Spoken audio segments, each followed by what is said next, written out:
नमस्कार विद्यार्थियों। हम आज एक नई सोच के साथ और नई उमंग के साथ 11th और 12th के बच्चों के लिए मैथ का सिलेबस स्टार्ट करने जा रहे हैं, जिसमें हम मैथ के कुछ इम्पोर्टेंट टॉपिक्स जो 11th 12th क्लास के लिए होते हैं उनको कवर करेंगे। साथ ही मैथ की हम 2-3 दिनों से वीडियो अपलोड करते रहेंगे, जिससे धीरे धीरे अपना कोर्स होता रहेगा। और जो भी 11th 12th क्लास के स्टूडेंट्स हैं वो इस वीडियो को देखें, आपको इससे बहुत ज़्यादा फायदा होगा। और लैंग्वेज की बात करूँ तो अपन हिंदी में भी बोलेंगे, मारवाड़ी में भी बोलेंगे, और जो कुछ भी आपको समझ में नहीं आए वो आप मुझे कमेंट करें कि सर ये समझ में नहीं आ रहा, या भाई साहब ये समझ में नहीं आ रहा। आप जैसा भी मुझे भाई की तरह मानते हैं या सर के रूप में मानते हैं तो आप अपने हिसाब से कमेंट कर सकते हैं। कुछ दोस्त भी देखेंगे, कुछ बच्चे भी देखेंगे, जो मुझसे पढ़े हुए हैं वो भी देखेंगे इस वीडियो को, और जो अनजान है मुझसे वो भी इस वीडियो को देखेंगे। सारे लोग देखते हैं, ये हम मानते हैं। तो बच्चों, हम आज एक 12th क्लास का टॉपिक है अपना। 12th क्लास में तो नहीं आता है, वैसे 11th क्लास में आ जाता है। 11th क्लास का टॉपिक है सेट। सेट क्या चीज होती है, समूचे क्या चीज होती है, उसके बारे में पूरा अपन समझेंगे आज कि सेट क्या चीज होती है, अपन इसको क्यों पढ़ते हैं, किस लिए पढ़ते हैं, ये हमारे क्या काम आता है। ये चीज ज्यादा इंपॉर्टेंट है। देखो, मैथ को पढ़ने से पहले मैं आपको एक बात बता दूं कि मैथ को आप सिर्फ परीक्षा के लिए पढ़ रहे हैं तो ये मेरे हिसाब से जायज नहीं है। अगर आपने मैथ ली है 11th 12th के अंदर, या आगे आप मैथ में कुछ करना चाहते हैं, तो आपको मैथ को गहराई से पढ़ना चाहिए।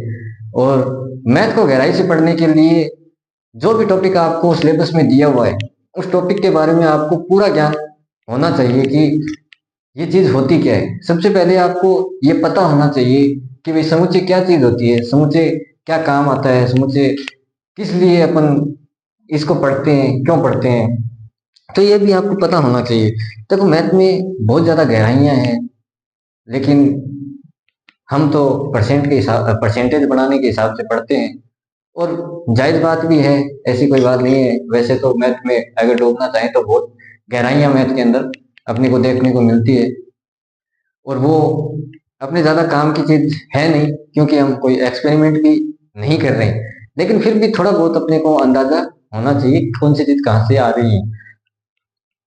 देखो, मैथ एक इंटरेस्टिंग सब्जेक्ट है। मतलब मैथ को एक टीचर जब पढ़ाता है, जैसे मैं पढ़ा रहा हूँ, तो मैथ को पढ़ाने के हिसाब से मैं नहीं पढ़ा रहा कि बस पढ़ाना है चले जाना है, लेकिन मुझे इस मैथ के अंदर इंटरेस्ट आता है। और इंटरेस्ट जब किसी चीज में आता है तो उसके अंदर रुचि बनती है उस चीज को पढ़ाने में, उस चीज को जानने में। और मैथ जानना मेरा एक हमेशा से ये रहा है कि भाई हम इसको बहुत अच्छे से जाने, कोई भी टॉपिक होता है उसको जानने में मुझे इंटरेस्ट रहता ही रहता है। तो ऐसे ही आपको इंटरेस्ट भी रहना चाहिए। लेकिन आप 11th 12th के हिसाब से पढ़ रहे हैं तो आपको तो अभी एग्जाम्स पास करने हैं, चाहे आप फर्स्ट ईयर में हो, सेकेंड ईयर में हो, फाइनल में हो, आपकी जिस हिसाब से रुचि हो उसके हिसाब से आप जो भी मैथ में करना चाहे, first year second year final, वो तो करनी आगे। अगर आप फर्स्ट ग्रेड एग्जाम भी दे, सेकेंड ग्रेड एग्जाम दे मैथ से, तो भी आपकी ये चीजें बहुत काम आने वाली हैं। तो हम, ये जरूरी नहीं है कि हम 11th 12th के हिसाब से ही पढ़े। हम हमारे एग्जाम को टारगेट करके, हमारा जो लक्ष्य है उसको टारगेट करके भी मैथ को पढ़ सकते हैं। अपने सब्जेक्ट को अच्छा बनाना कोई बुरी बात नहीं है, अपने सब्जेक्ट को अच्छा बनाएं, ये बहुत ज्यादा हमारे लिए रोचक होता है, हमें बनाना भी चाहिए। तो हम समुच्चय को स्टार्ट करते हैं ना, सेट को स्टार्ट करते हैं। सेट क्या चीज होती है? देखो बच्चों, कुछ वस्तुएं हम लेते हैं, कुछ वस्तुएं हमारे पास हैं, जैसे कुछ पेन है, जैसे 10 पेन है, 10 पेन का समूह है, एक समुच्चय के अंदर डाल सकते हैं अपन। जैसे मैं कह सकता हूं, मैं एक समुच्चय है मेरे पास 10 पेन का समुच्चय, सेट कह सकते हैं। अब 10 पेन का मतलब क्या है बच्चों? 10 पेन, अब जरूरी थोड़ी है ना 10 पेन एक जैसे ही, 10 पेन अलग अलग भी हो सकते हैं। जैसे मैं ये कहूँ, अलग अलग कंपनी के, जैसे रेनॉल्ट का पेन है, कोई और कंपनी का पेन है, अलग अलग कंपनी के पेन हो सकते हैं। जैसे रेनॉल्ट रेनॉल्ट का पेन है, अलग अलग कंपनी के हिसाब से जैसे 10 पेन दे दिए। अगर उनका हमने एक कंबाइंड समुच्चय बना दिया, या कह सकते हैं उनको अगर कंबाइंड कर दिया, तो उसको कह सकते हैं अपन उस सेट के अंदर क्या कर रहे हैं, इसको कंबाइंड कर रहे हैं, सेट के अंदर इसको रख रहे हैं। तो समुच्चय की एक छोटी सी परिभाषा आप लिख सकते हैं। समुच्चय की एक परिभाषा होती है छोटी सी, जिसके अंदर अपन नॉर्मल रूप में काम लेते हैं, उसको आप लिखें पहले। क्या होती है देखो, समुच्चय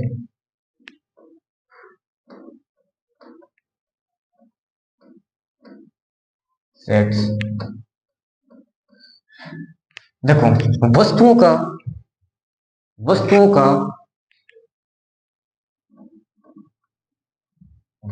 का सुव्यवस्थित सुव्यवस्थित रूप में होना, या वस्तुओं का सुव्यवस्थित रूप में लिखना समुच्चय कहलाता है। या कह सकते हैं अपन वस्तुओं का सुव्यवस्थित रूप में लिखना, सुव्यवस्थित रूप में संग्रह होना भी समुच्चय समुच्चय कहलाता है। ये आप पे छोटी सी एक परिभाषा है जो लिख सकते हैं। जैसे मैं कहूं आपको समुच्चय का सुव्यवस्थित रूप, जैसे कोई समुच्चय है ए, इसके अंदर मैं कहूं 1 2 3 4 से लेकर इन्फानाइट तक, या इन्फानाइट नहीं लिखो तो अलग, ये क्या है बच्चों? एक समुच्चय है। ये समुच्चय है जो किन संख्याओं का समुच्चय है? नेचुरल नंबर, यानी कि नेचुरल नंबर का natural number sorry natural number का संग्रह। तो ये क्या है? एक नेचुरल नंबर का संग्रह जो कि एक समुच्चय का निर्माण कर रहा है, किसके रूप में? ए के रूप में। तो ए में कितने कौन कौन है? सारे नेचुरल नंबर्स जो आए हैं वो किस में आ गए? ए के अंदर आ गए। तो ये चीज है, समुच्चय के अंदर अपन उन सभी चीजों को लेते हैं जो हमें कंबाइंड रूप से या संग्रह करके हमें दी जाती है। जैसे मैं कहूं भारत में रहने वाले लोगों का संग्रह, तो भारत में रहने वाले जो लोग हैं, जैसे कोई समुच्चय मैंने बनाया अभी, कह सकते हैं भारत में रहने वाले लोगों का संग्रह। क्या ये समुच्चय नहीं है? भारत में रहने वाले अनेक लोग हैं जिनका अपन क्या बना सकते हैं? पूरा सेट बना सकते हैं, पूरा समुच्चय बना सकते हैं। अब देखो, ये तो हमने समझा कि समुच्चय क्या चीज होती है। जैसे मैं कहूँ भारत में रहने वाले लोगों का संग्रह, राजस्थान में रहने वाले उत्कृष्ट जो व्यक्ति हैं उनका संग्रह, तो उसमें वो व्यक्ति आते हैं जो उत्कृष्ट होते हैं अपने आप में, या कह सकते हैं विशिष्ट व्यक्तियों का संग्रह। तो वो चीज जो एक संग्रह के रूप में, एक पॉपुलरिटी के रूप में जिसको काम में लिए जाती है, एक संग्रह के रूप में जिसको काम में लिया जाता है, वो क्या होता है? समुच्चय होता है। तो आपको ये परिभाषा जरूर याद रखनी है बच्चों, कि वस्तुओं का सुव्यवस्थित रूप से या संग्रह करना, वस्तुओं का सुव्यवस्थित रूप से संग्रह करना क्या कहलाता है? एक समुच्चय कहलाता है। ये चीज आपको याद रखनी है। तो आप इसका स्क्रीनशॉट ले सकते हैं। मैं थोड़ा सा यहाँ से साइड हो जाता हूँ, आप स्क्रीनशॉट देख लीजिए।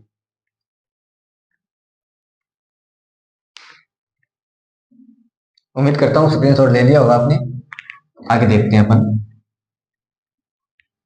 इसके बाद में इसके अंदर समुच्चय के अंदर जो हेडिंग आती है वो आप लिखें। देखो, ये तो हमने पढ़ा कि समुच्चय की परिभाषा क्या होती है। उसके बाद में एक हेडिंग आती है समुच्चय। समुच्चय किस किस रूप में हो सकते हैं, सेट क्या क्या होता है। तो सेट होता है दो प्रकार से, अपन सेट को डिफाइन करते हैं या लिखते हैं। देखो, पहला रूप होता है अपना समुच्चय निर्माण रूप। कौन सा रूप होता है? समुच्चय निर्माण रूप। और दूसरा रूप होता है अपना जिसे अपन कहते हैं सूचीबद्ध रूप, जिसे हिंदी में कहा जाता है सूचीबद्ध रूप। आपको इंग्लिश में देखने को मिलेगा समुच्चय निर्माण रूप। समुच्चय निर्माण रूप का मतलब क्या होता है? रोस्टर रूप जिसे कह सकते हैं अपन। और एक होता है सूचीबद्ध रूप जिसके अंदर सूची बनाते हैं हम कितनी किन्हीं संख्याओं की। ठीक है, इसको अपन कहते हैं रोस्टर रूप के रूप में। आप हिंदी में याद रखें इसको समुच्चय निर्माण रूप, और इसको याद रखें सूचीबद्ध रूप। देखिए, ये क्या चीज होती है? समुच्चय निर्माण रूप क्या होता है और सूचीबद्ध रूप क्या होता है? सर माइक चालू है क्या सर?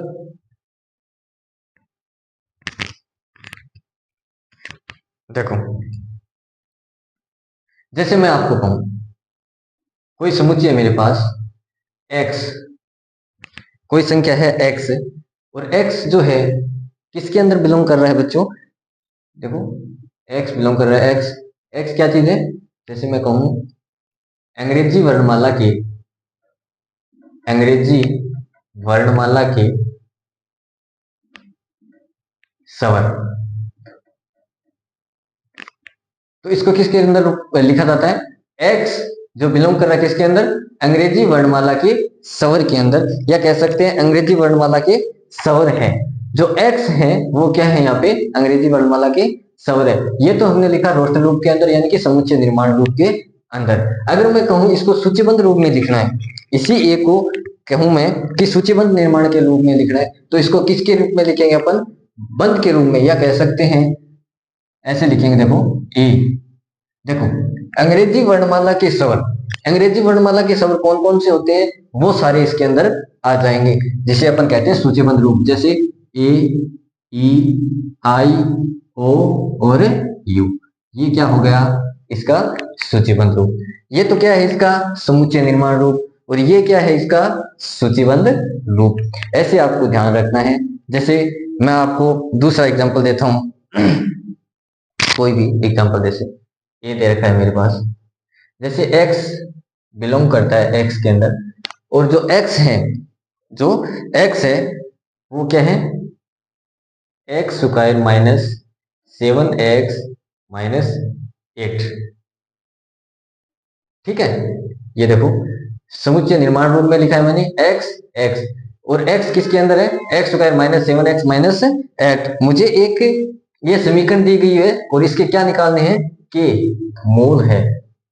ये तो मैंने किस में लिखा?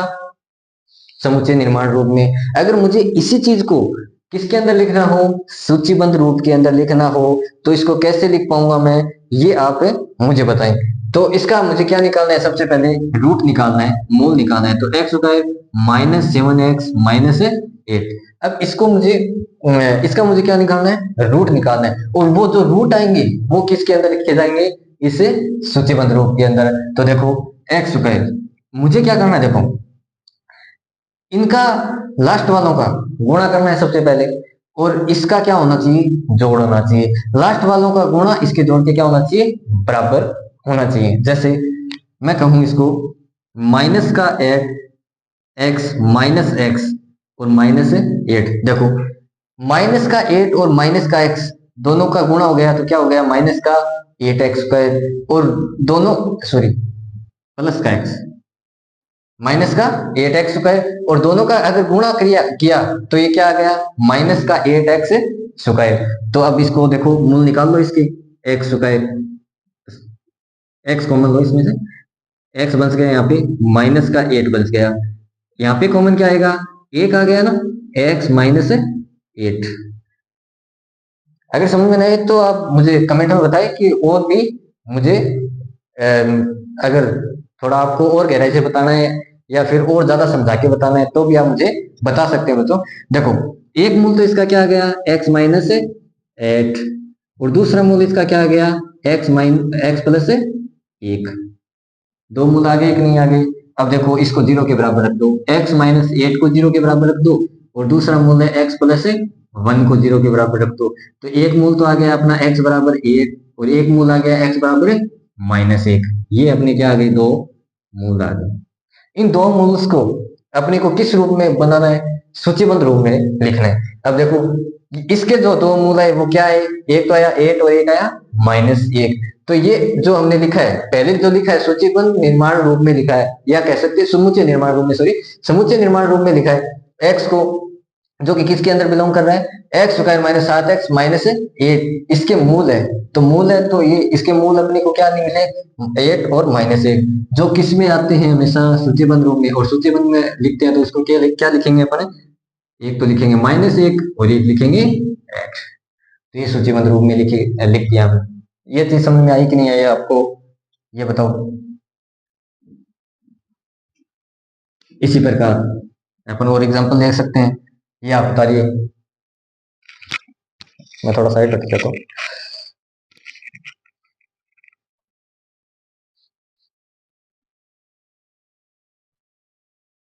बता लिया होगा। आगे देखो कोई एग्जांपल और, जैसे मैं कहता हूं कोई समुच्चय ए है जिसमें x जो है वो बिलोंग कर रहा है,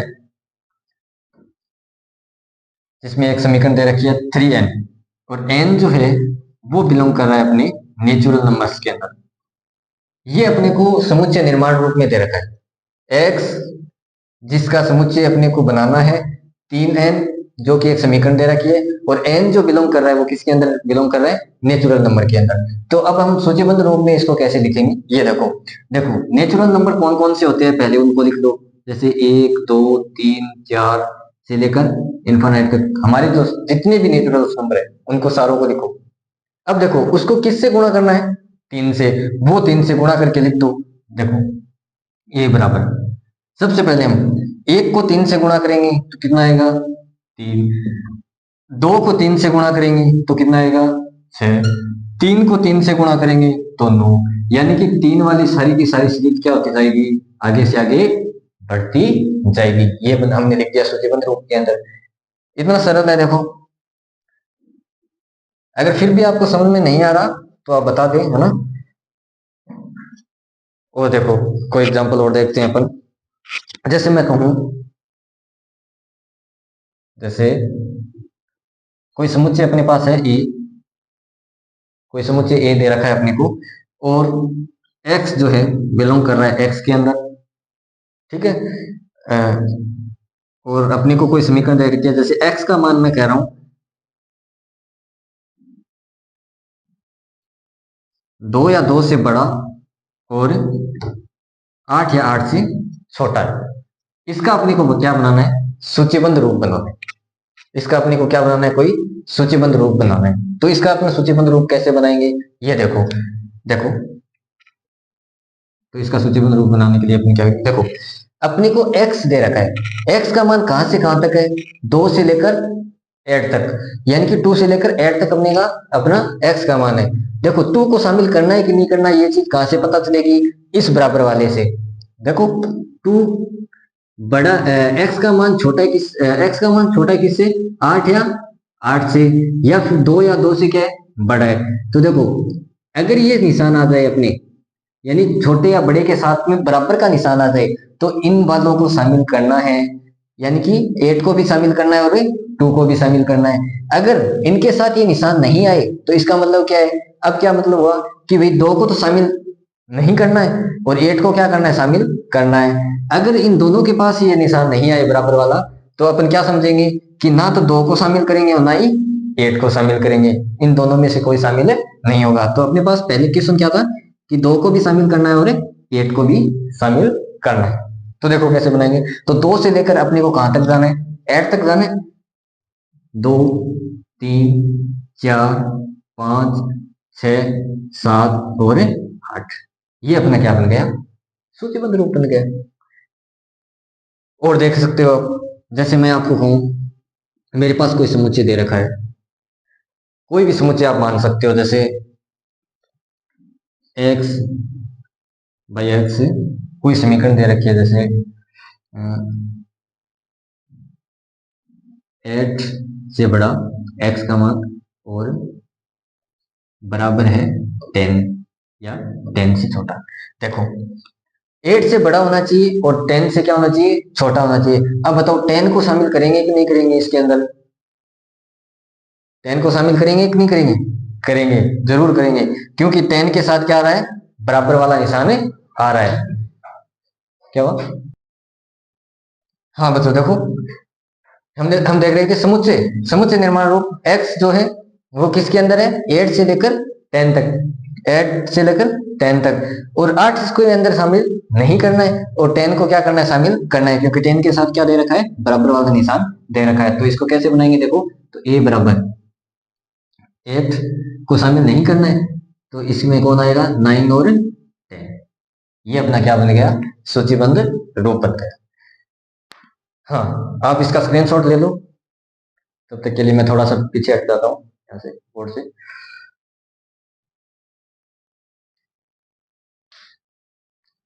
ठीक है बच्चों, ले लिया होगा स्क्रीनशॉट? ले लिया तो बता दो रे, मारवाड़ी चालन गाएंगे। चलो तो ये था अपना समुच्चय निर्माण रूप को अब सूचीबद्ध रूप में अपन कैसे बदलते हैं, ये आपको सीखना था। ऐसा क्वेश्चन आपके 11th क्लास के अंदर परीक्षा में देखने को मिलता है, कई बार कंपटीशन के अंदर भी ऐसा क्वेश्चन देखने को मिलता है। तो अपन देखते हैं आगे क्या चीज है, अपनी हेडिंग क्या है आगे।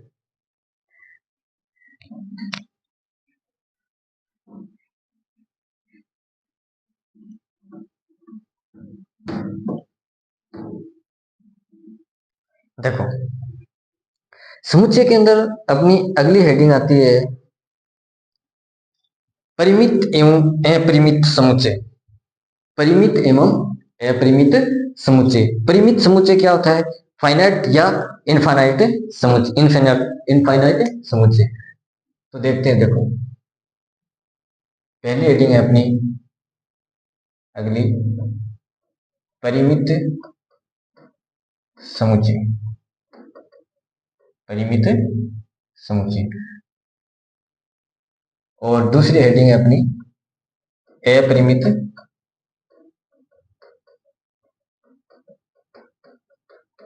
अपरिमित समुच्चय। अब देखो ये क्या चीज है, परिमित समुच्चय क्या चीज होती है और अपरिमित समुच्चय क्या चीज होती है, ये चीज अपने को क्या करनी है, अब देखनी है। देखो बच्चों समुच्चय में अपन अव्यय लेते हैं, अवयव जैसे 1 2 3 4 5 6 7 8 जो भी अव्यय लेते हैं उनकी संख्या अगर निश्चित है, निश्चित का मतलब अगर उनकी संख्या अपने देखी, जैसे स्वरों का समुच्चय लिया आपने, स्वर क्या होते हैं, निश्चित होते हैं, 5 होते हैं, ए ई आई ओ यू। जैसे हमने देखा 8 से लेकर 10 तक, तो 8 से लेकर 10 तक क्या होते हैं, निश्चित होते हैं। लेकिन कुछ ऐसे भी आते हैं जो अनिश्चितता पर चलते हैं, जैसे हमने एक एग्जांपल लिया था, कौन सा एग्जांपल, वो 3n वाला, 3n वाला एग्जांपल, जो नेचुरल नंबर था वो क्या चल रहा था, इनफाइनाइट तक चल रहा था, अनिश्चित था। अगर अपन ये देखते हैं कि परिमित समुच्चय क्या होते हैं, तो जिसमें संख्या निश्चित होती है, ऐसा समुच्चय जिसके अंदर संख्या क्या हो, निश्चित हो, उसे क्या कहते हैं, परिमित समुच्चय कहा जाता है। जो निश्चित संख्या हो उसे कहते हैं अपन परिमित समुच्चय, या कह सकते हैं फाइनाइट सेट, फाइनाइट सेट। वे समुच्चय, अब लिखो, वे समुच्चय जिनमें अवयवों की संख्या क्या हो, जिनमें अवयवों की संख्या, जिनमें अवयवों की संख्या निश्चित हो, उन्हें परिमित समुच्चय, उन्हें परिमित समुच्चय कहा जाता है या कहते हैं। ठीक है, जैसे हमने एक समुच्चय देखा था अभी भी, ए ई आई ओ यू, ये परिमित समुच्चय है। कौन सा समुच्चय है, परिमित समुच्चय, जिसके अंदर अवयवों की संख्या क्या है, निश्चित है, ए ई आई ओ यू, पांच अवयव है, ए ई आई और यू, इन्हें बोलते हैं अवयव, जो एक समुच्चय के अवयव। अवयवों की संख्या है। 5 है तो 5 निश्चित है, तो निश्चित अवयव है, तो इसका मतलब क्या है, परिमित समुच्चय, फाइनाइट सेट है। दूसरा, अगर infinite infinite sets, infinite set कौन से होते हैं, देखो, वे समुच्चय जिनमें जिनमें अवयवों की संख्या जिनमें अवयवों की संख्या अनिश्चित होती है, जिनमें अवयवों की संख्या अनिश्चित होती है, अपरिमित समुच्चय कहलाते हैं। अपरिमित समुच्चय कहलाते हैं। अपरिमित से आप वैसे भी देख सकते हैं, इंग्लिश में देखिए इसको इनफाइनाइट सेट। इनफाइनाइट का मतलब क्या होता है, जो अनंत तक चलते रहते हैं। इनफाइनाइट का मतलब क्या होता है, जो अनंत तक जाते हैं। ऐसे सेट कौन से सेट कहलाते हैं, इन्फिनिटिव सेट कहलाते हैं। जैसे मैं आपको कहूं ए, अभी अभी देखा था हमने एक्स एक्स जो बिलोंग करता है 3n, जिसमें n जो बिलोंग करता है वो किसके अंदर करता है, नेचुरल्स नंबर के अंदर। और ये नेचुरल्स नंबर के अंदर अगर बिलोंग कर रहा है, इसका मतलब क्या है, 3n, यानी कि n नेचुरल नंबर के अंदर बिलोंग कर रहा है, इसका मतलब ये इन्फिनिटिव तक जाएगा। यानी कि 3 की जो सीरीज है वो कहां तक जाएगी, इन्फिनिटिव तक जाएगी, है ना। तो इसके अंदर जो अवयवों की संख्या है वो क्या है, इन्फिनिटिव है, या कह सकते हैं इसके अंदर जो अवयव हैं वो क्या है, अपरिमित अवयव है। ठीक है, उतारो आप इसको।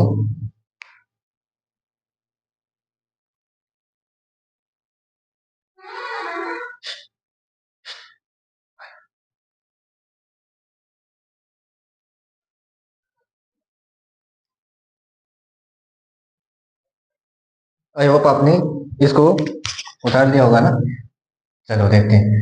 देखो, परिमित समुच्चय के एक दो एग्जांपल मैं आपको और बताता हूँ। तो देखो, जैसे कोई समुच्चय है अपने पास ये ज्यादा हो गया ना सही। कोई समुच्चय अपने पास ए है, इसके अंदर कोई अवयव दे रखे 3 4 और 5। ये भी क्या है, एक परिमित समुच्चय। अपन कह सकते हैं इसमें अवयवों की संख्या कितनी है, n A is equal to 3, और इसके अंदर अवयवों की संख्या कितनी है, n A is equal to 5। चलो ठीक है। जैसे अपरिमित समुच्चय का अपन कोई और एग्जांपल लेकर देखते हैं। जैसे मैं कहूं आपको ए एक्स बिलोंग कर रहा है, देखो, जैसे मैं आपको कह दूं 5 है, और एन जो है बिलोंग कर रहा है रियल्स नंबर के अंदर। तो ये क्या हो गया, अपरिमित इनफाइनाइट। और रियल नंबर का मतलब क्या है, माइनस इनफाइनाइट से लेकर, रियल नंबर क्या होते हैं, जो माइनस इनफाइनाइट से लेकर जिसके अंदर सारी की सारी संख्याएं आ जाती है, -2 -1 0 1 2 से लेकर इनफाइनाइट तक, जिसमें परिमेय अपरिमेय जो भी संख्याएं अपने पास है वो सारी संख्या किस में आ जाती है, रियल नंबर के अंदर आ जाती है। ठीक है, तो ये सारी संख्या रियल नंबर में आती है। तो ये भी क्या हो गया है कि अपरिमित समुच्चय का अपने पास एग्जांपल हो गया है। तो ऐसे ढेरों एग्जांपल्स अपने पास मिलेंगे आपको। आपकी जो 11th क्लास की बुक्स है उसके अंदर भी ये टॉपिक है, छोटे रूप में है लेकिन है थोड़ा सा, वो आप देख लेना। जैसे मैंने समझाया है उसको एकदम एज इट इज ऐसे ही आप याद रखेंगे तो आपको बहुत ज्यादा अच्छे से याद होगा। और इसको इंग्लिश में याद करने की कोशिश करें, है ना। फाइनाइट सेट या फिर इनफाइनाइट सेट। फाइनाइट सेट जो कि क्या होता है, निश्चित होता है, और इनफाइनाइट सेट जो कि, इनफाइनाइट का मतलब क्या होता है, अनंत। इनफाइनाइट का मतलब अनंत, जो अपरिमित होता है। इनफाइनाइट होता है जो अनंत तक चलता जाता है, ऐसा सेट होता है इनफाइनाइट सेट। आप इसको उतारिए, या कह सकता हूं मैं स्क्रीन शॉट दे दीजिए, जिससे अपना टाइम खराब नहीं हो।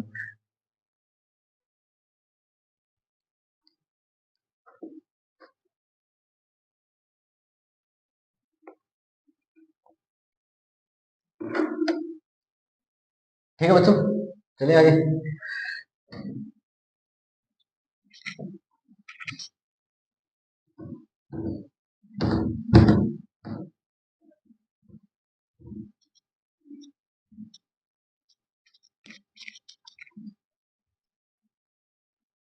आगे देखो, आगे अपनी सेट के अंदर जो हेडिंग आती है वो कौन सी आती है वो देखते हैं अपन। आगे आगे आता है अपना रिक्त समुच्चय क्या होता है, वो अपने को पढ़ना है थोड़ा सा। रिक्त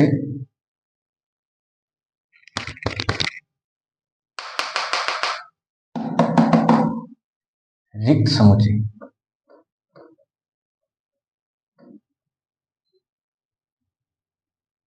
रिक्त समुच्चय, रिक्त समुच्चय का मतलब क्या होता है? ऐसा समुच्चय जिसके अंदर एक भी अवयव नहीं हो, यानी कि एकदम से क्या हो वो समुच्चय खाली हो, उसे कहते हैं रिक्त समुच्चय। ऐसा अवयव आप लिखो, ऐसा समुच्चय जिसमें कोई भी अवयव नहीं हो रिक्त समुच्चय कहलाता है। मैं भी लिखा देता हूं, देखो, ऐसा अवयव, रिक्त समुच्चय को इंग्लिश में क्या कहते हैं? Empty set. देखो, ऐसा अवयव, ऐसा सॉरी ऐसा समुच्चय, अगेन ऐसा समुच्चय, ऐसा समुच्चय जिसमें एक भी अवयव, जिसमें एक भी अवयव विद्यमान नहीं हो, या कह सकते हैं उसके अंदर एक भी अवयव क्या नहीं है, सम्मिलित नहीं है, विद्यमान नहीं हो, कौन सा सेट कहलाता है? रिक्त सेट या रिक्त समुच्चय कहलाता है, रिक्त समुच्चय कहलाता है। इसका एग्जांपल आप कैसे बता सकते हैं? देखो, रिक्त समुच्चय जैसे कोई दो संख्या हमने हमने ले ली, जैसे 8 और 9 ले लिया, उसके बीच में हमारे पास कोई भी संख्या नहीं है। जैसे नेचुरल नंबर की बात करूं मैं, 8 और 9 के बीच में, जैसे मैं कहूं कोई समुच्चय मेरा ए है, x/x, और 8 से लेकर x का जो मान है 9 तक है, जिसमें 8 को भी शामिल नहीं करना और 9 को भी शामिल नहीं करना, तो हम शामिल किसको करें? और ये भी आपको ध्यान रखना है, रियल नंबर नहीं हो। रियल नंबर में सारे 8 और 9 के बीच में बहुत सारी संख्या ऐसी होती हैं जो 8 और 9 के बीच में होती है। अगर रियल नंबर ले लिया तो परिमेय भी आती है, अपरिमेय भी आती है, बट्टे वाली भी आती है, सभी संख्याएं उनमें शामिल होती है। रियल नंबर नहीं होना चाहिए। इसके अंदर अपन एक कंडीशन लगाएंगे क्या, कि x जो है वो बिलोंग कर रहा है किसके अंदर? नेचुरल नंबर के अंदर। तो ये क्या कहलाएगा? एक इम्पटी सेट कहलाएगा, क्योंकि नेचुरल नंबर क्या होते हैं? 8 होते हैं और 9 होते हैं, इनके बीच में नेचुरल नंबर दूसरा नहीं है। तो इसका मतलब 8 भी शामिल नहीं है, 9 भी शामिल नहीं है, तो कौन है? कोई नहीं है, नेचुरल नंबर तो है ही नहीं इसके अंदर। तो इसका मतलब क्या हो गया? ये क्या है यहाँ पे? एक इम्पटी सेट है, यानी कि क्या कह सकते हैं अपन, एक खाली सेट है। या जैसे और एग्जांपल, जैसे आप देखो, ये मैं कह सकता हूँ 5 आपको देखने को मिलेगा अपनी बुक्स के अंदर। 5 भी क्या है? एक इम्पटी सेट है, जिसे कहते हैं अपन रिक्त समुच्चय है। क्या है? एक रिक्त समुच्चय है। 5 भी रिक्त समुच्चय है। ये क्या है? रिक्त समुच्चय, यानी कि 5 भी क्या है? एक रिक्त समुच्चय है, जिसे अपन एक समुच्चय के रूप में लिखते हैं 5। और 5 आपको आपकी बुक्स के अंदर मिल भी जाएगा ना। देखो, 5 को अपन कैसे लिख सकते हैं? 5 को ऐसे भी लिख सकते हैं, अगर समुच्चय खाली है इसका मतलब क्या है? 5 है। 5 का दूसरा रूप है ये, समुच्चय निर्माण रूप के अंदर 5 का दूसरा रूप क्या है? ये है, जिसे अपन ऐसे भी लिख सकते हैं। ये भी क्या है? कि रिक्त समुच्चय ही है। और देखो, जैसे मैं कहूं आपको कुछ भी जिसके अंदर कोई भी अवयव विद्यमान नहीं हो, ऐसा सेट रिक्त समुच्चय के अंदर ही कहलाता है। जैसे कोई समुच्चय है B, X, X belongs to X. अगर मैं आपको कहूं जैसे कुछ भी आप मानो यार,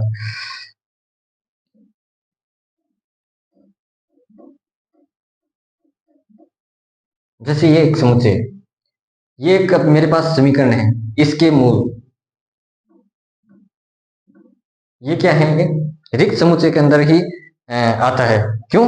क्योंकि इसके मूल आपको नहीं मिलेंगे, कुछ भी मूल नहीं मिलेंगे। आप देख लो, जैसे मैं आपको निकाल के दिखा देता हूँ।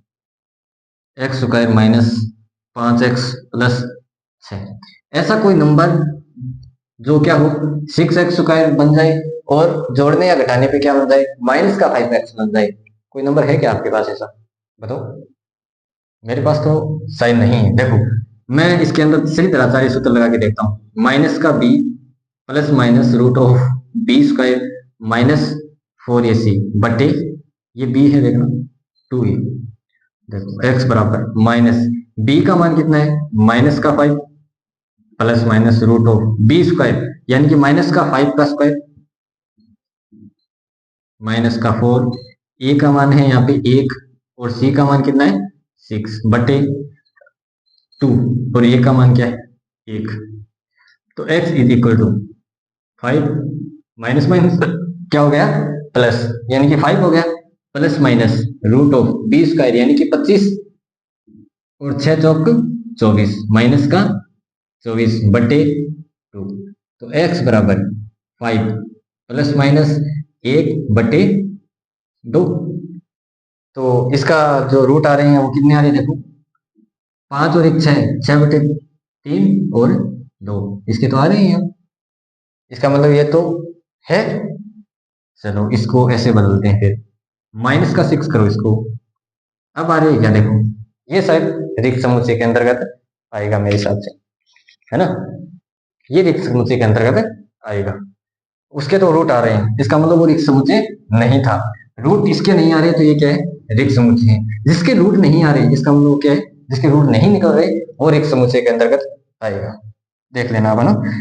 इसके शायद नहीं आएंगे तो ये रिक्त समुच्चय के अंतर्गत आएगा। और भी आप देख सकते हो जैसे कोई समुच्चय सी है मेरे पास और x लम्प टू x और जैसे मैं कहूं आपको ऐसे लोग ऐसे लोग नहीं, जैसे कोई संख्या दे रखी है मुझे 5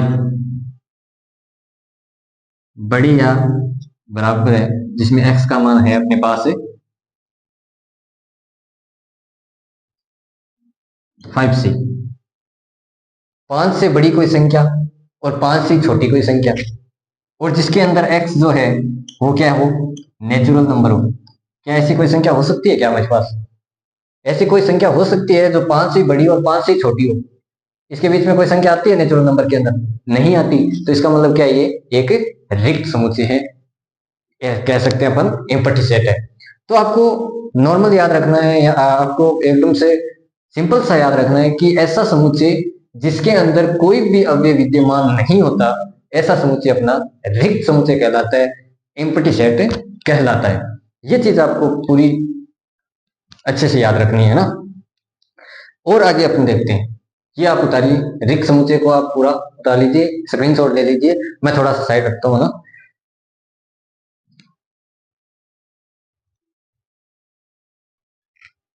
चलो आई होप आपने इसको उतार लिया होगा ना। आगे देखते हैं अपनी अगली हेडिंग कौन सी है। समुच्चय के अंदर अपन आगे क्या पढ़ते हैं देखो बच्चों, धीरे धीरे अपन सब कुछ कवर कर लेंगे ऐसे धीरे धीरे। आप बस अपना सपोर्ट बनाए रखें। आपको जिस भी चैप्टर का वीडियो चाहिए उस चैप्टर के लिए आप मुझे बोल सकते हैं कि सर हमें 11th-12th में इस चैप्टर में ज़्यादा दिक्कत है, तो मैं उस चैप्टर का वीडियो बना के आपको प्रोवाइड करवा सकता हूँ ना। तो मैंने तो शुरुआत से ही इसको स्टार्ट किया है कि चलो शुरुआत से ही कराते हैं बच्चों को, 11th-12th पूरा ही करवाने की सोच रहा हूँ मैं तो।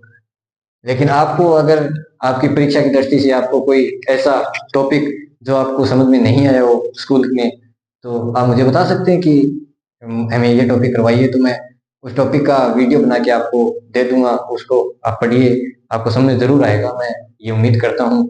क्योंकि मैथ मेरा हमेशा से बता चुका हूँ मैं आपको, इंटरेस्टिंग सब्जेक्ट रहा है और मुझे पढ़ाने में बहुत ज़्यादा मैथ ही मज़ा आता है। वैसे आपको आपने देखा होगा कि इंग्लिश भी मैं पढ़ा देता हूँ, लेकिन मैथ तो मेरा खुद का टॉपिक सब्जेक्ट है। इसको पढ़ाना तो मेरा मतलब इंटरेस्ट है, पैसा नहीं है, इंटरेस्ट है। देखो दूसरा अगली हेडिंग क्या है अपनी? अगली हेडिंग है अपनी जैसे रिक्त समुच्चय अपन ने देखा, उसके बाद अपन देखते हैं एकल समुच्चय। एकल समुच्चय, सिंगुलर सेट,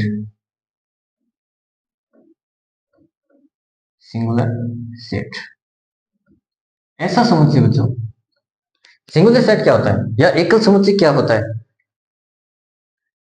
ऐसा समुच्चय जिसमें एक अवयव विद्यमान हो। पहले देखा हमने रिक्त समुच्चय जिसमें एक भी अवयव विद्यमान नहीं हो। अब हम देखेंगे कि ऐसा सेट जिसके अंदर केवल एक अवयव विद्यमान हो, ऐसा सेट कौन सा सेट कहलाता है? एकल समुच्चय कहलाता है, एकल सेट कहलाता है, या कह सकते हैं सिंगुलर सेट कहलाता है। तो देखो, ऐसा समुच्चय, ऐसा समुच्चय जिसमें एक अवयव क्या हो, एक अवयव विद्यमान हो, ऐसा समुच्चय जिसमें एक अवयव विद्यमान हो। ये शायद आपको दिखाई नहीं दे रहा होगा, मार्कर थोड़ा सा शायद डाल लेते हैं। कौन सा सेट कहलाता है? एकल समुच्चय कहलाता है। आप लिखते जाइए, आप नोट्स बना लीजिए, कोई दिक्कत नहीं है। आप नोट्स भी बना सकते हैं मेरे साथ साथ, मैं सब कुछ आपको करवा रहा हूं ना। जैसे मैं कहूं कोई सेट है मेरे पास एक, अभी अभी हमने एग्जाम्पल देखा है, देखो x बिलोंग्स टू, और x का जो मान है 8 से क्या होना चाहिए? बड़ा, और 10 से क्या होना चाहिए? छोटा। एकल समुच्चय क्या है? यही तो है।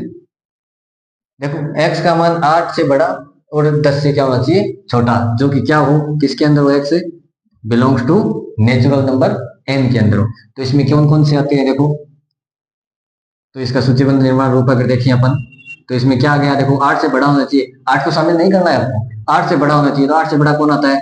9। और 10 से छोटा होना चाहिए, 10 को शामिल करना है क्या? 10 को शामिल नहीं करना, क्योंकि बराबर का निशान पास में नहीं दे रखा। देखो छोटे वाले के पास में नहीं है, इधर वाले के पास में भी नहीं है, और इधर वाले के पास में भी नहीं है। दोनों के पास में अगर बराबर वाला निशान नहीं है, तो इसका मतलब 10 को भी शामिल नहीं करना और 8 को भी शामिल नहीं करना। इसके बीच में सिर्फ क्या है? 9 है। तो 9 एक ही समुच्चय, एक ही अवयव आया अपने पास। इस सूची समुच्चय निर्माण रूप में जो हमने सूचीबद्ध रूप बनाया, तो उसका कितने अवयव आए? एक अवयव आया। इसका मतलब क्या है? एक एकल समुच्चय कहलाएगा, यानी कि एक ही अवयव आया, इसका मतलब कौन सा समुच्चय? एकल समुच्चय कहलाता है। देखो आप अगला एग्जांपल देखो, जैसे मैं कहूं कोई समुच्चय मेरे पास दे रखा है, जैसे कोई बी समुच्चय 7, ये क्या है? एकल समुच्चय, एक ही अवयव है इसके अंदर, तो एक ये भी क्या है? एकल समुच्चय है। देखो जैसे कोई समुच्चय मैंने लिखा, कोई भी नाम लिखता हूं मैं, जैसे BAT, बैट। इसमें अपने को बताना है कि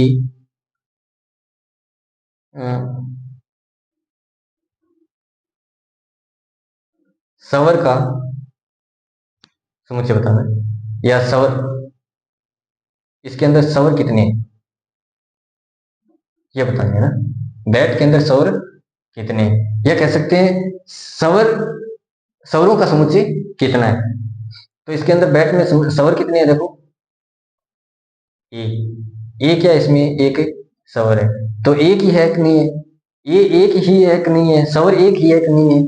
तो इसका मतलब ये क्या है? एकल समुच्चय के अंदर कहते आएगा बैट। बैट के अंदर सवर, और सवर कितने हैं? एक, तो एक किसके अंदर आ गया? एकल समुच्चय में। ऐसे आपको पूछा जाता है प्रश्न कि आप बताइए कि इसमें कौन सा समुच्चय एकल समुच्चय है, या फिर रिक्त समुच्चय है, या कह सकते हैं परिमित है, अपरिमित समुच्चय है। तो हमने अभी तक 3 चीजों को डिस्कस किया है। डिस्कस तीन चीज कौन सी की अपने? परिमित और अपरिमित समुच्चय। पहली हेडिंग हमने देखी थी, याद करो, पहली हेडिंग हमारी थी परिमित और अपरिमित समुच्चय। दूसरी अपनी हेडिंग थी रिक्त समुच्चय, जिसके अंदर एक भी अवयव नहीं है, ऐसा समुच्चय रिक्त समुच्चय। तीसरी हेडिंग है अपनी एकल समुच्चय, जिसके अंदर कितने समुच्चय आए?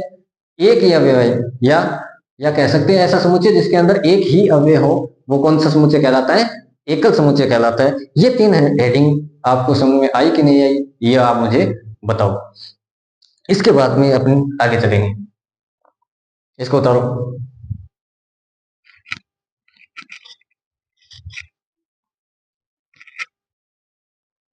ठीक है, उतार लिया ना। देखो एक बार दोबारा याद कराता हूँ आपको, थोड़ा सा रिवीजन होना जरूरी है।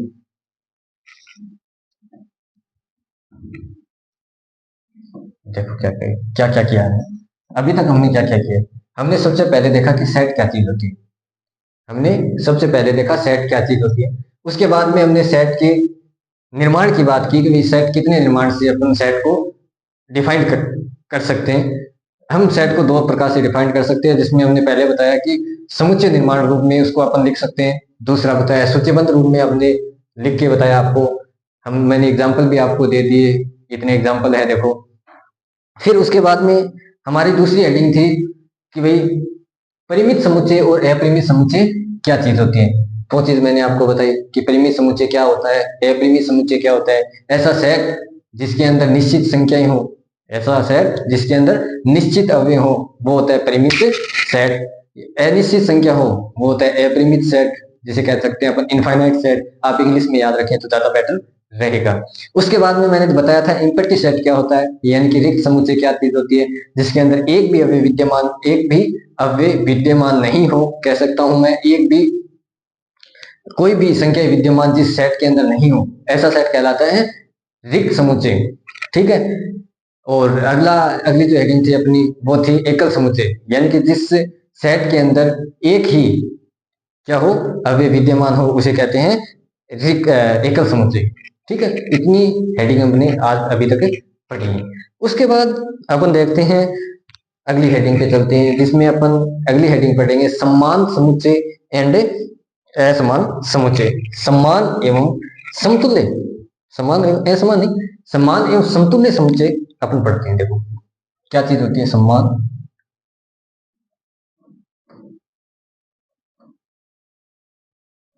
समुच्चय, और दूसरा है अपना समतुल्य समुच्चय।